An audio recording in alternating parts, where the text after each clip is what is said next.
So I've been doing this, like James says, for about 25 years. And over that time, I've come to kind of put together a plan that pretty much works to get me so that I can close on a property within 90 days of a signed LOI, which is a letter of intent. And that's about the average time it takes to close on a multifamily property is 90 days after you have a signed letter of intent. But there is an incredible amount of work involved in that for you to be able to pull everything together.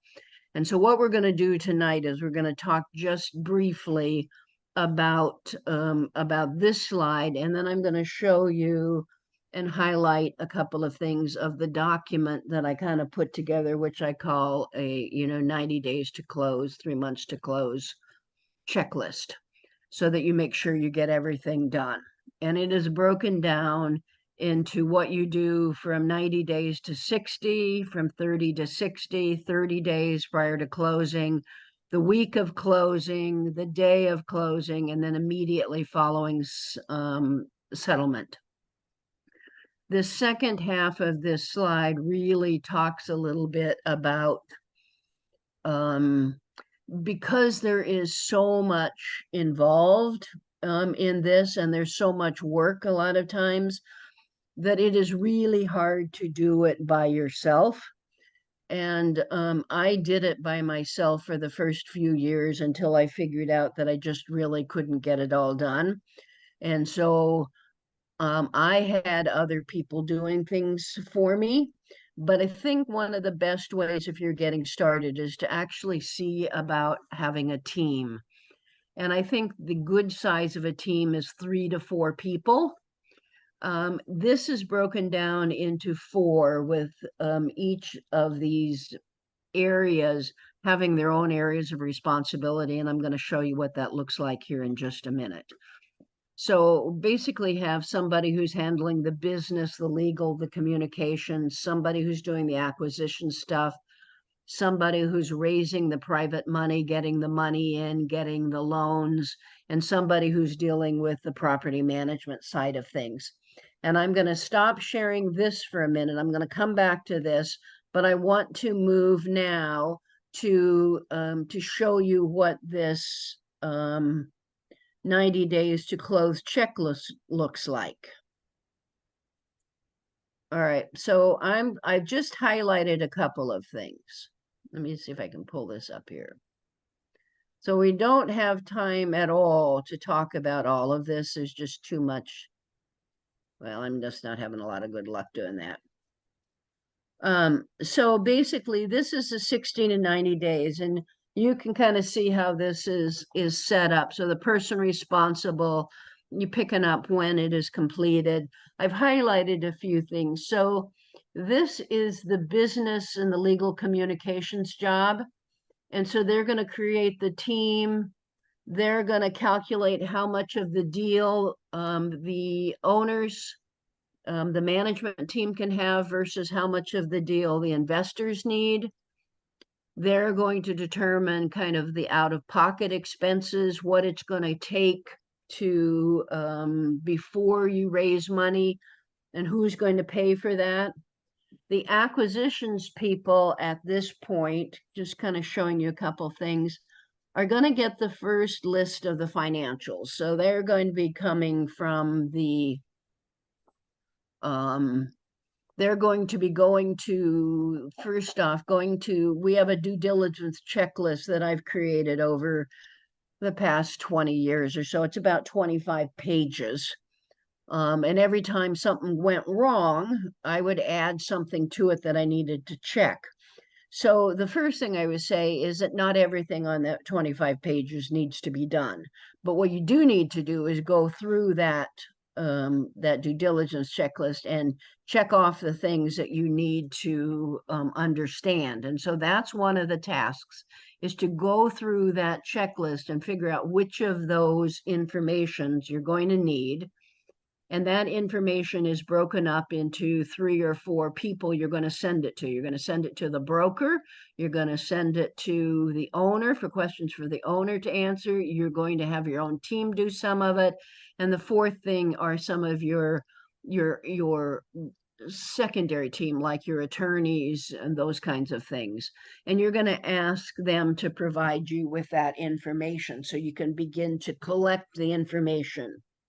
And one of the first things we're going to do is to get some initial financial information and then to do an initial figuring of what kind of value adds. How are we going to make this deal work? What are we going to do to make this property more valuable? All right, so the funding, the people who are going to create, the first thing they're going to do is create like a 2-page prospectus, which is telling everybody you know what's coming. It can't have any actual legal, I'm sorry, not legal. It can't have any actual financial information in it in terms of what you think you're going to make or what the pro forma is. It's just basic information about the deal. You actually can't provide pro forma data and what you think you're going to make from it until you actually have something sent out to potential investors when you have the entire property package and the entire member interest purchase agreement put together. All right. All right. So what does management do to begin with? They're going to start looking for property management companies and seeing what the property management companies around where that property are. Now we're moving down to the 30 to 60 days, and we're back to the business person. And they're going to create the management and then the property LLC. So you're going to create the LLCs for the property. Acquisition people are going to begin to finalize the preparations for site visit, finish the stuff, getting the questions that you have sent out, the answers back and put into some kind of a database, and figure out what questions you still need to have answered, right? You're going to plan the site visit. The funding, the people who are funding the deal start to hire an SEC attorney, start to put the finish and put the paperwork together for the raising private money. They're going to put the business plan together. Okay. Management's going to start to create the property management plan, what needs to be done with the property. Now we're coming down to the 30 days. And the business people are going to make sure that you have all of your documents together. And because any investor, potential investor that is going to be putting money into the deal has a right to know everything that you know, then all of that information you have collected needs to be put up someplace where potential investors or investors can go look to see what you have found to make their decisions. It's part of what you have to do to make sure that you are covering yourself in terms of risk. And the best way to do that is to probably create a Dropbox or a Google Box or something like that where you can post all of those documents and let investors have access to it. You have to start getting insurance quotes. You have to notify. So typically, got this third highlighted area there. When you are going from a letter of intent to a contract, your contract is generally going to say you have a certain amount of time to do your due diligence. And after that, any money you have put up to bind the contract goes hard. You can't get it back. Typically, that's about 30 days after the contract is signed. And so by the time that 30 days has passed, you need to have finished your due diligence, need to have kind of really looked at the property, gone to visit it, and your this person or whoever you assign this job to now goes to the broker or the owner and tells them that you are satisfied and you're going to go on with a deal, or that you are pulling out of the deal because of things you found on due diligence. So I will tell you, when I have a signed LOI, and I'm starting to go through this, 1 in 3 properties fall out in due diligence because of something you find that you just can't deal with. So one of the things I found in the past has been, for instance, that it was a mobile home park in South Carolina, and the turned out that most of the homes in this park were owned by the park, and so we would have been owning the homes as well. What it turns out that the seller had neglected to pay the taxes on the homes and to get them kind of licensed, kind of like you do with a car, get a tag on them. And so they'd all been sold at a sale, at a tax sale. And so that took us out of that deal. So that's some of the things you find on due diligence. All right. So acquisitions at this point, they're going to develop the and finalize the strategy for the property. They're going to set up the quarterly goals. They're going to develop the budget. Now, generally, this is done in collaboration with the person who's going to be managing the property. The person funding the deal is going to be making sure the escrow account is set up and that money is coming in, and they're going to keep track of that every single day. Management is going to get all the inspections done, make sure you have the third-party inspections done, finalize a scope of work if you're going to have contractors in doing any work, right? Making sure that once you close the utilities, you're going to be moved over. And then the week of closing, you're going to make sure that all the paperwork you have is there, that you reviewed it all, that you have looked at all the title work, which is the HUD or the closing statement. You are the acquisitions people somebody is going to be in town to actually be closing, and they're going to make sure everything is ready for closing. So they're going to meet with people. The week of closing, the people who are funding the deal need to make sure that all the money is in, so that you actually have the money for closing. This is where, in the last month or so, is where management, the person dealing with management, really starts picking up a lot of the work. So they're going to meet with the on-site person. Typically, it's either the acquisitions person and or the management person that goes down to closing, but there's no real rule about it. It's just the management person has typically been talking to the property management company, has been kind of down in the weeds with that. But you're going to take 1 or 2 people down to the property to close with it and to get the account set up, etc. And the day of settlement, you're going to make sure that the property management company that you've hired is in attendance. You're going to get all the keys. You're going to just make sure that everything is copacetic. And the same day you close, you have to deposit the checks, because you're going to be getting some checks, like from taxes, from security deposits, from things like that go into your accounts. And you have to call all your investors and let them know what happened.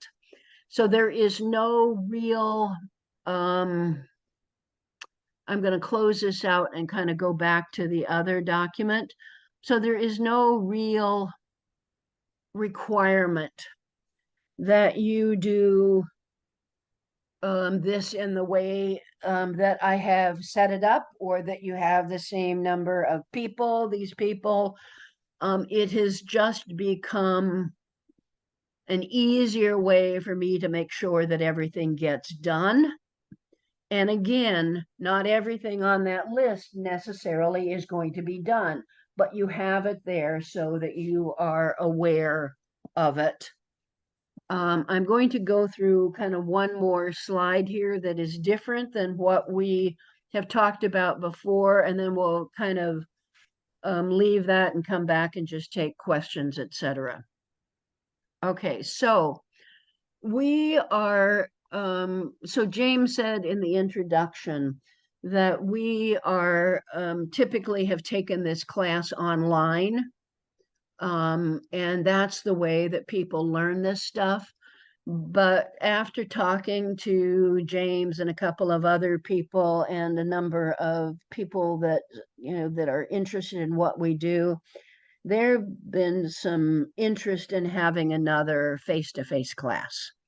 And so I've decided to try and do that once more, and see how it goes. And so it is a 4-day class that's going to be November 3rd through the 2 through 5. On day 1, we're going to be talking about marketing and acquisitions. On day 2, we're going to be talking about analyzing properties, site visit, due diligence, closing on a property. Day 3, we're switching over to how do you raise private money, what you can say, what you can't say, what are some of your legal situations. And day 4, we're going to be talking about managing property managers. So I don't manage any of my own properties. I have too many scattered out. So what I am good at is managing property managers. There's nothing wrong with you trying to manage your own if that's what you want to do, but this would also help you. And then the last thing we're going to do is talk about building your business. So we are going to be, this is going to be priced at $19.97, right? But you not only get the 4-day class, you get the online class too, which is 36 modules, right? If you go through the webinar, which we're going to be talking about next, the price comes down $500 to $14.97. And you will get what you're buying is the online course, but you're going to get the face-to-face class for free.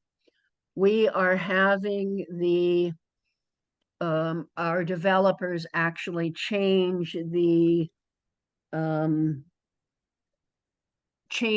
payment system and the sales page and that stuff as we speak. And so the price has been, so here's the webinar, the Passive Wealth webinar, all right? If you go there now in the next day or so before this gets changed, you can get all of this for $9.97 because that's what the price is currently until it gets changed. That's all I really want to talk to you about this. Part of what you would get is that full document that I just showed you, that 90 days to close checklist, as well as a lot of other documents. If you have questions, please send emails to support@Passive Cash Flow for Life. Our website, if you want to see what's included in that class a little bit, is, and what else we do, it's passivecashflowforlife.com. These Teaching Tuesdays all are for free, and we put them up by the end of the week on our YouTube channel, and that is our YouTube channel address. So you will not only see this one there, but you will see all of the playlist for all of the Teaching Tuesdays that we have done. And I guess that's kind of what I wanted to talk to you about with this. And let's take some questions. And so basically, any question you want to ask, I'm not here to try and sell this class tonight. if you want to ask questions is fine, but what I really would like is if you want to have any questions about closing on a property or due diligence or anything kind of related to this, please, we have quite a while. I think we have about half an hour for questions. And so I'd like to just kind of open it up, and I really need to depend on James here since I can't see anything but my screen. Raise your hands, just open, just take off your mute and ask questions. And James, would you please handle this? And if you were going to ask something, you were going to say something else about this.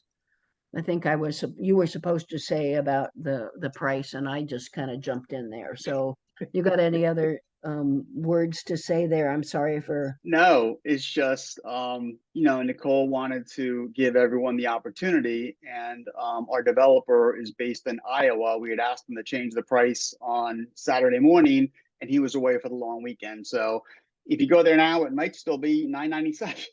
So if you have an interest, I'd encourage you to go now.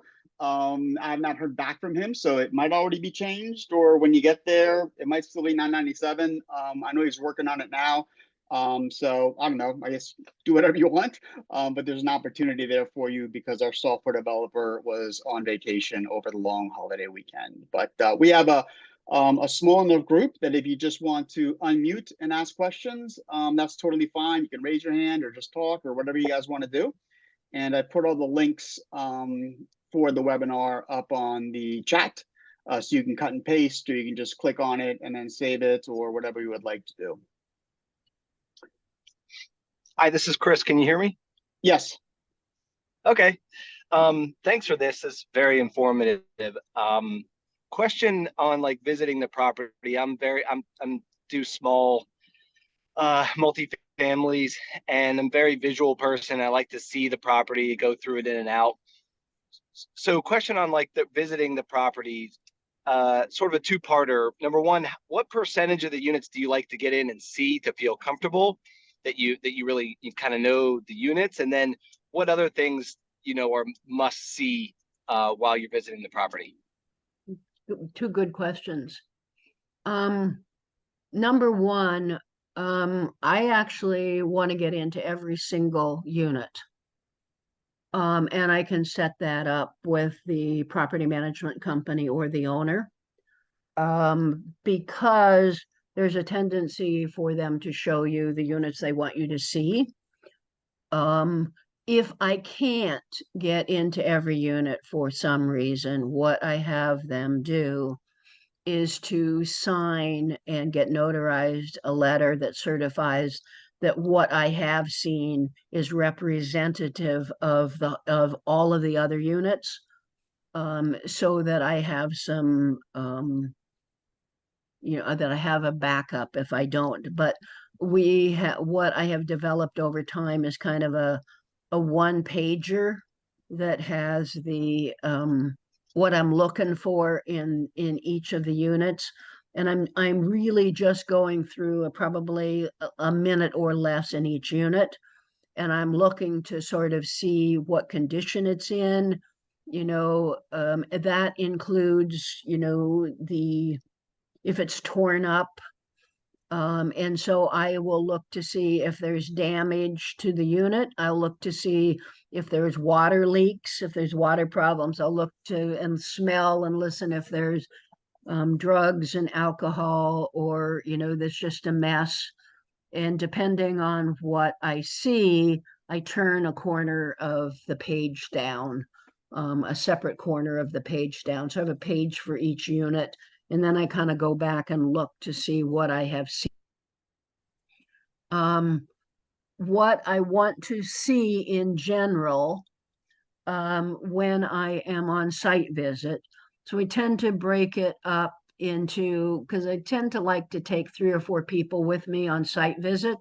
And we'll have 2 people that are the outside team, that go to the tax office, that go to the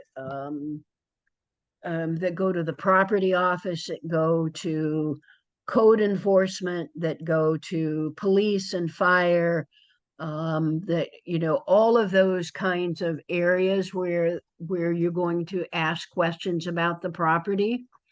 And then the inside team, which is going to look at the leases. Now they're on the property, so they're going to look at the leases. They're going to look at the condition of the units. They're going to try and talk to some residents. They're going to drive around and see what the competition looks like, do a little bit of, you know, secret shopping to see how they're treated.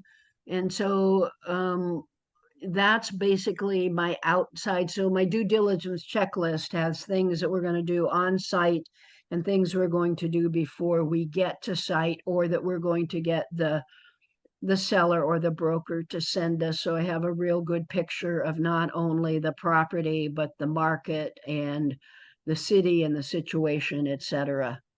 Did that kind of answer your questions?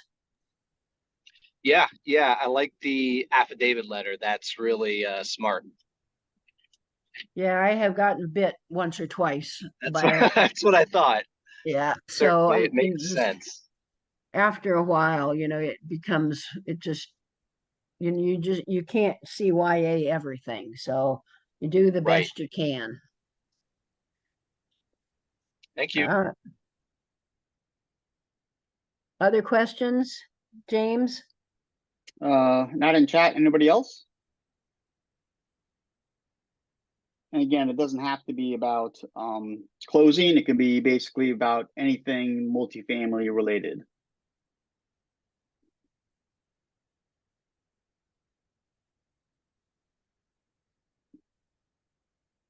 I don't think we've ever had this quiet a group.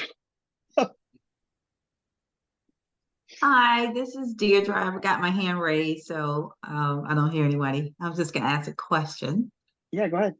Thanks for having me on the call. This is my first time on your call, and I've learned so much. Thank you, Nichole. Thank you. Is it James?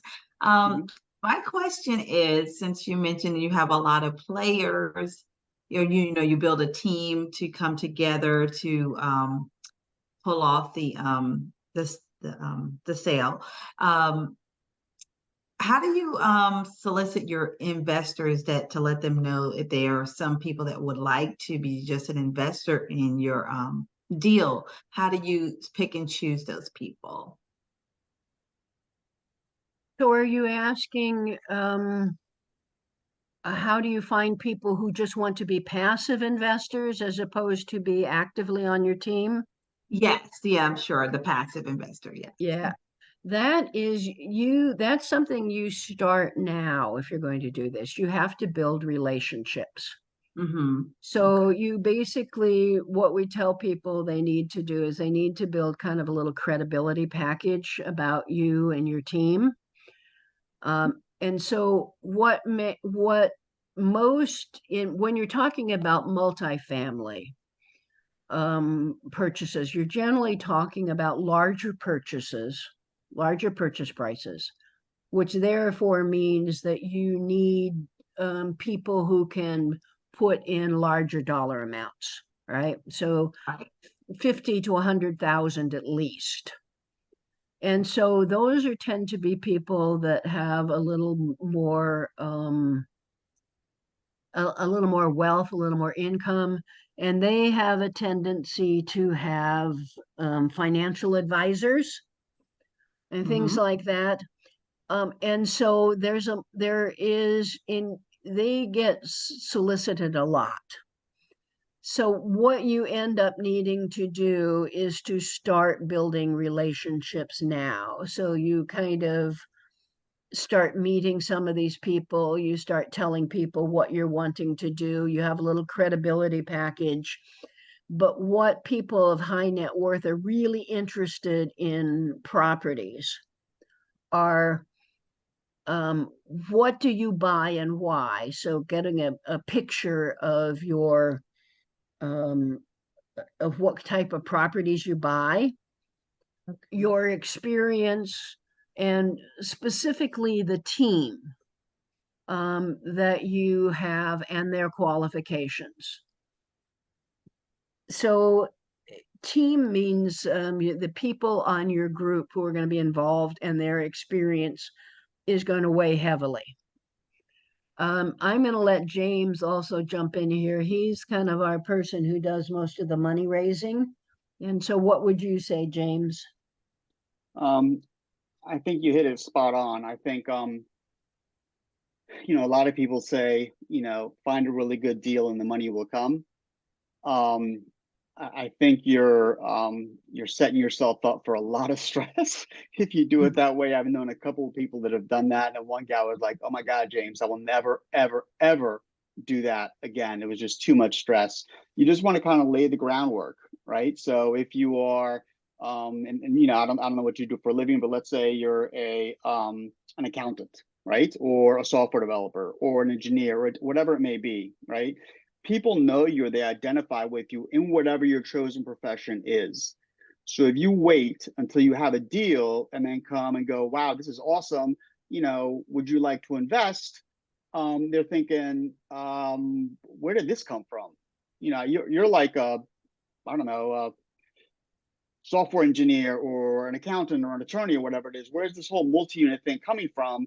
And it makes the opportunity a lot harder to share, because you are sharing opportunity. And please don't ever think that you are trying to convince somebody to put money into your deal. You're offering an opportunity for them to invest in an incredible, hopefully you found a good deal, and get a return with a safe investment, right? So don't ever think you're selling. But the idea is in the very beginning to start telling people, and it's just like, hey, something, I watched some people on Zoom last night about multifamily. It was really interesting. I think I'm gonna start, taking a look at it and probably, trying to buy something, and then just leave it at that.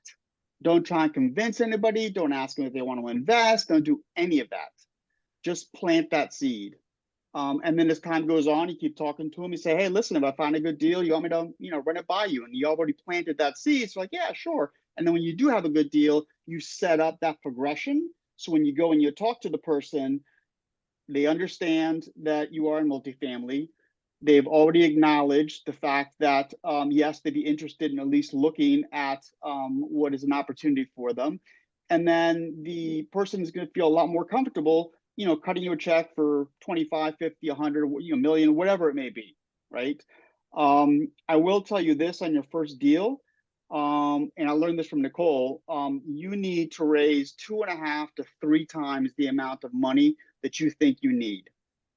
So if you're buying a small multifamily and you're going to need, $500,000 or something like that, you need to raise, between 1.2 and 1.5 in what they call soft commitments, right? So I've got 10 people, they're each going to put in 125 grand. So I know I've got 12.5. I only need 500,000, because what ends up happening is, I invested in something else, or, I just realized, my kid lost his scholarship and I actually have to pay for his college, or, now is not a good time for us, or whatever it is. Doesn't mean they don't like you. Doesn't mean they don't like your deal. It just means the timing is off. So you definitely have to start talking to people now, and always try and talk to more people than you need. It will make your life a lot easier, and you'll be a lot happier when you go to closing and the check clears. So anyway, that's probably more information than you need. So I would add Thank you. I would add 2 other maybe real quick points. One of the things that's always helpful is to spend a little time creating what we call an elevator speech. It's like 30 seconds of when somebody says, what do you do? It's geared towards just telling them what you do and getting them excited enough that they ask you more questions. The other thing I would say is that if you are looking to start beginning to know people of higher net worth, find a volunteer organization or a church or something that you believe in, and try and get on one of the committees where they're raising money. Because that's where you tend to see people that tend to be on those committees have a little more experience. They know more people with money. And you can learn something about raising money at the same time. So that would be the other two things I would add. That's great. Thank you. Great information.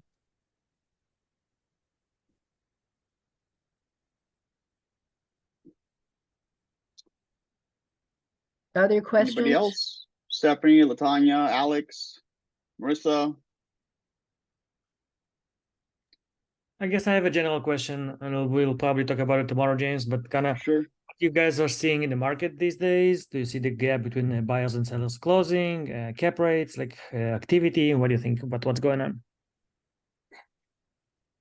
So the market is clearly softening because of interest rates. So things are on the market longer. Cap rates, where 8-10 months ago, the average cap rate that we're selling was 7. Most of them I'm seeing now are 8, 7.5, 8, 8.5. Prices are coming down. I will say it's harder to find, interest rates are going up, and it is harder to find lenders than it was a while back because there's a lot of uncertainty. The Goldman Sachs and JP Morgan and a few of the other big investment banks have had projections that default rates are going up by anywhere between 10 and 13%. They're also basically there's been, and it's been 3 or 4 months ago, but there was 3 or 4 articles right back to back where there was a lot of people saying the commercial real estate market was significantly over leveraged. And so that is making it a little harder to find money in terms of getting loans. However, it's easier to find deals a little bit than it was and they are a little more reasonable. I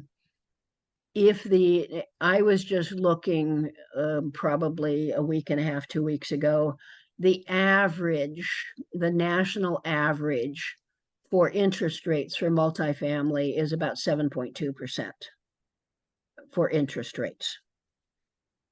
I'm always of the belief that you need to be able to buy something at 1.5 to 2% higher than the interest rate. So you are above the cost of money in what you buy. And so if the average interest rates is 7%, I'm looking for a deal that I can get in at 8.5 to 9 cap, or that I can get there easily by the end of year 1.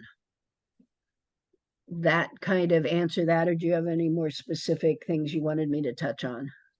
No, so I guess like are there any 9 caps exist in these days in the market to kind of Yeah, there are. Yeah, I was just looking today. Now, they may not be the most pristine, but you're actually seeing things. Now, there's still people who are trying to get the 6.5 and 7% cap rates, but you tend to see those in the big primary markets. So if you're looking in the small secondary markets and the tertiary markets, you are seeing those cap rates. Cool, thanks. You betcha. Thanks for the question.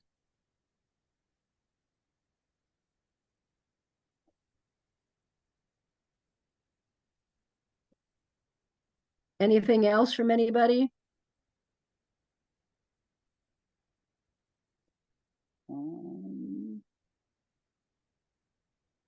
I don't see anything in chat. It's funny because we're always usually running over. This time we actually may end up ending earlier and moving on to single family after that. But well, then let me get James, and let's get some feedback about what kind of topics people would like to hear us talk about. And I'd really appreciate your, I'm getting to the end of my list of topics that I have prepared for Teaching Tuesdays. So what else do you want to talk about? Would you mind taking notes, James? Absolutely. Anybody? So I'm new to the multifamily business, and like either me or me is a group of people that we are working together. We kind of looking at different markets. So maybe like picking a market and running analysis through it. I know you've done something similar with smaller markets examples. Maybe just like doing an example of analyzing markets. Yeah, Okay. how to compare them, to what factors you look for, employment rates, income, those kinds of things. That would be great. That's good for one or two topics for sure. Yeah. Thank you.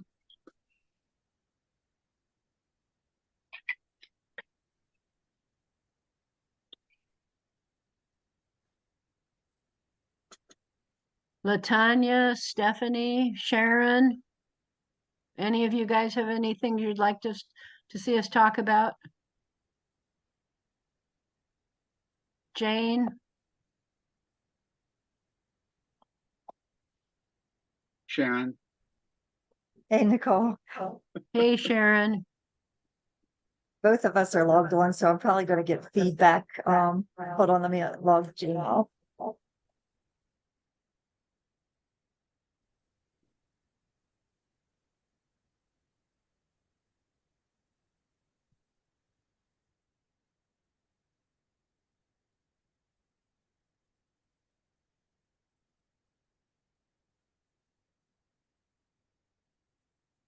Are you still there?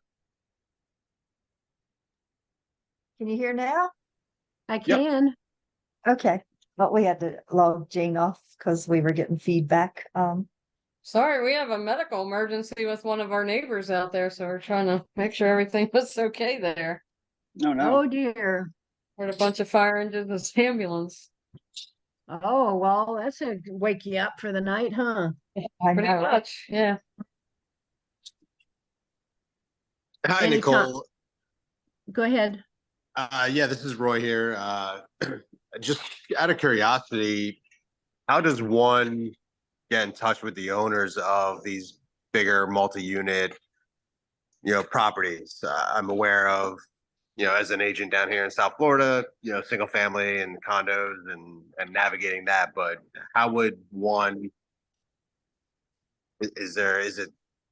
Yeah. Are you looking for general marketing or for properties that are for sale? Yeah, properties that are for sale, or if they're not necessarily for sale at the moment, but just reaching out and getting access to the owners and finding out, hey, would you be interested in selling? You never know. So Yeah. Yeah. All right. This is actually one of my more favorite topics right now. So glad I could help. yeah. So so it's going to come back a little bit to just kind of how commercial real estate works, which is that instead of like in residential real estate, you typically get a loan and it's got a 25 or 30-year AM and it may have an ARM, but you don't have to refinance it. In commercial real estate, every five years plus or minus a couple, you generally have the loan is ballooning.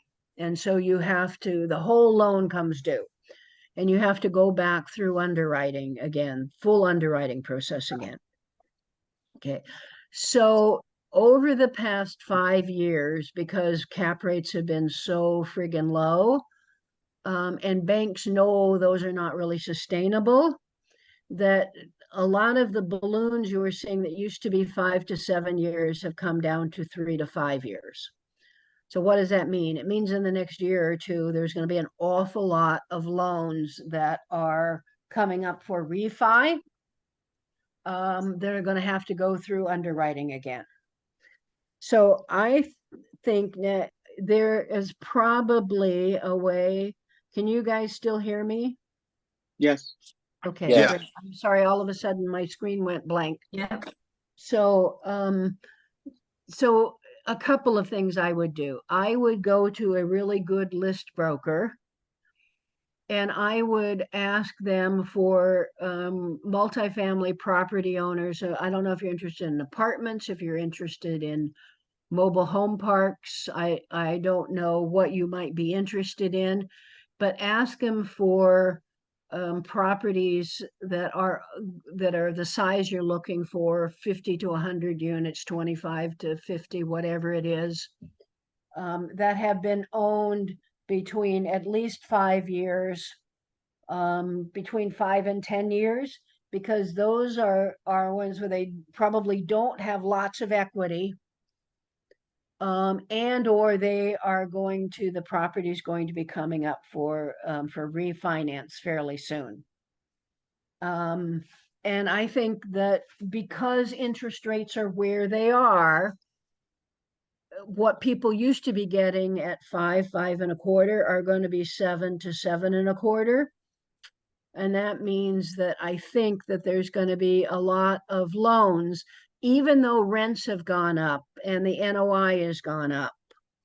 When they go to underwrite something, the lenders always stress a loan. So they're going to see what the numbers would look like if the loan was 8%, 8.5%. So they make sure they are safe. And so I think there's going to be a lot of loans that the bank is not going to be terribly interested in refinancing without extra money coming to the table. And so I think that offers a couple of opportunities. One, you can look at buying it, contacting those people through letters, through email, through skip tracing to find out who owns it, and get phone numbers and talk to them. And see if they're interested, if you find anybody who's interested. The other places you're going to find those kind of people are a lot of times property management companies, who are managing properties, have a sense of if a property is having trouble. Apartment owners associations, in areas, they tend to be an older crowd, and so a lot of them have a lot of equity, but you also can see a lot of properties that may not have been around so long, and they may know of properties that are that may be open for somebody selling them.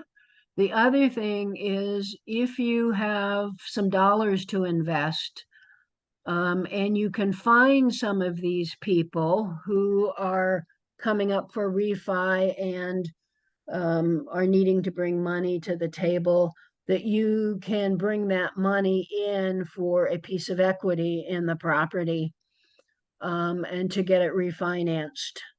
So I think there's a lot of opportunities that you're going to see in the next year to 2 years. But you're going to have to find them. And I don't think most of the time it's going to be through brokers. Some of it will, because some people just have to sell. But letters, apartment owners association, property management companies. If you're Ryan, if you were a broker, Roy, if you're a broker, what else would you add? You probably have some pretty good ideas here.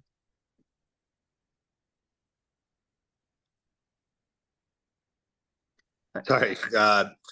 Well, so I do mostly residential with a single family home and condos. So getting into the bigger buildings, I've never dabbled. So that's why I'm just more curious about that. Like when I drive down Federal Highway and I see a major building that I know is office or mixed use or whatnot, I figure there's a long chain of ownership with that, and you don't just call up, whatever company maybe owns that. So very new to the bigger space. So that's why I just was curious what your thoughts were on that. So I would, if you are new to this space, I would frankly stay away from classic office buildings and retail, because so many people are working from home. There's a lot of vacant retail space out there. There's a lot of vacant business office space. And those are the buildings that I think, particularly office buildings, are going to be going up. I think a lot of those, the people are just going to hand them back. Yeah, And I agree. What do you and- think about switching those to residential though? Like if zoning was allowed, you could convert them to Expensive. residential. It's very expensive, I've heard. It is, okay. Yeah, I think that can be done, but the problem with a lot of the business is that they are particularly not plumbed for apartments. And that's really expensive to retrofit into those kinds of things. So it's the thing I might think about is that if something was going up for auction,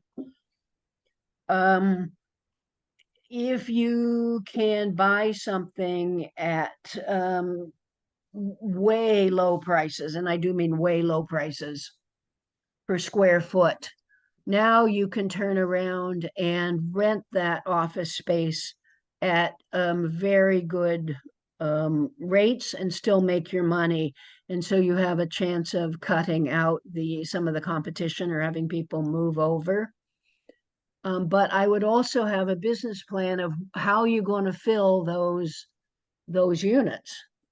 What I do think makes a good options, frankly, for conversion are motels and small hotels that are not doing well because they have the infrastructure already. And those are probably not so hard to reposition into living space. And I drive down roads and I see motels that are vacant or look pretty sad all over the place, right? And those are not so hard to turn around. And a lot of people can't afford large properties anymore. So small units, I think, are doing pretty well across the country right now, just because you can rent them at an affordable housing price. Did that help at all?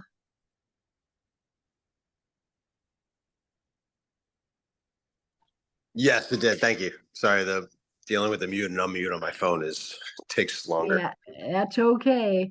I like your background. Mega success there. Thank you. I feel like I'm getting a lot of mega success here. Ah, well, it looks like you already are. I think I recognize that person you're sitting next or standing next to there. Yes, ma'am. Okay, so other questions. I think we have time for well, that probably was about it, unless somebody has a really quick question. Just another suggestion, Nichole, for a future meeting is walk us through a deal that you either did or turned away for whatever reason. I can do that. I was going to do that here in a few weeks. I bought a big REO portfolio in the West. It was 20 properties just about the time COVID hit. So we can take one of those, and there was a lot of challenges with nothing worked during COVID. So not only were there REOs and short sale properties, but had COVID and nobody was working and nobody couldn't move anybody, couldn't evict anybody. So there were some good stories. Yes. With a couple of those. So that will be good. I will do that. Okay. At this point, I would like to turn this over to our partners in residential trouble, which are Sharon, Mackenzie, and Jane Irwin, and let them kind of take over, or they have a really